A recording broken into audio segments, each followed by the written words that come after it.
శేషగిరి సృష్టి astrology and వాస్తు సిద్ధాంతి from Secunderabad. నేను ఈరోజు మీ ముందుకి మిథున రాశి అక్టోబర్ మాసంలో చెప్పబోతున్నాను. దయచేసి నా గిరి ఆస్ట్రో ఛానల్ ఎవరైతే సబ్స్క్రైబ్ చేసుకోలేదో సబ్స్క్రైబ్ బటన్లోకి సబ్స్క్రైబ్ చేసుకోండి. ఇక విషయానికి వస్తే ఈ మిథున రాశి వారికి ఈ మాసం కొంత అనుకూలత కొంత ప్రతికూలత రెండు 50-50గా ఉన్నాయి. వీరికి ముఖ్యంగా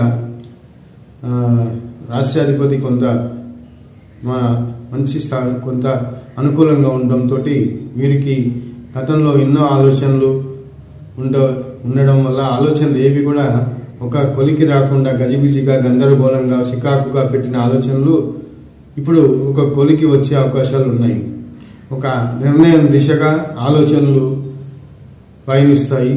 ఆలోచనలు కొంతవరకు కార్యరూపం దాల్చేందుకు ఈ మాసం ఈ రాశి వారికి అవకాశాలు ఎక్కువగా ఉన్నాయి.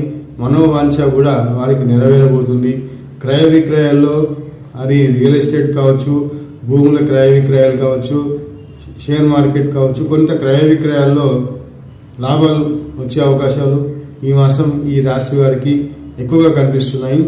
వ్యాపారస్తులకు కూడా ఈ మాసం మొదటి సగభాగం కన్నా రెండో సగభాగం అద్భుతమైన లాభాలు గోచరిస్తున్నాయి. ఇక ఈ రాశి వారికి రెండో సగభాగం అద్భుతంగా ఉంటుంది. శుక్రుడు అనుకూలత రావడంతో రెండో సగభాగంలో వాహనాలు వస్తువులు నూతన వస్తు వాహనాల ప్రాప్తం కూడా యోగం కూడా ఈ రాశి వారికి ఈ మాసం ఎక్కువగా కనిపిస్తుంది. విందు వినోదాల్లో పాల్గొంటారు. అయితే వీరికి ఆదాయం కంటే ఖర్చులు ఎక్కువగా ఉంటాయి. ఆదాయానికై వీరు కొంత రుణం చేయాల్సి రావచ్చు. కొంత రోగం రుణ శత్రు బాధలు కూడా కొంత ఎక్కువగా ఇబ్బంది పెట్టి ఈ మాసం చివరాంతరంలో అంటే 15 తర్వాత కొంత ఎక్కువగా అవకాశం కూడా ఎక్కువ ఇబ్బంది పెట్టే అవకాశాలు ఉంటాయి.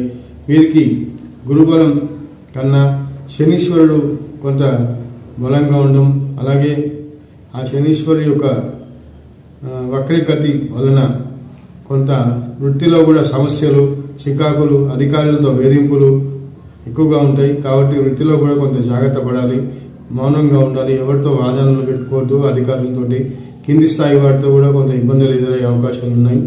నా వీడియో మీకు నచ్చితే లైక్ చేయండి. మీ యొక్క వ్యక్తిగత జాతకానికైనా నేను కాల్ సంప్రదించండి.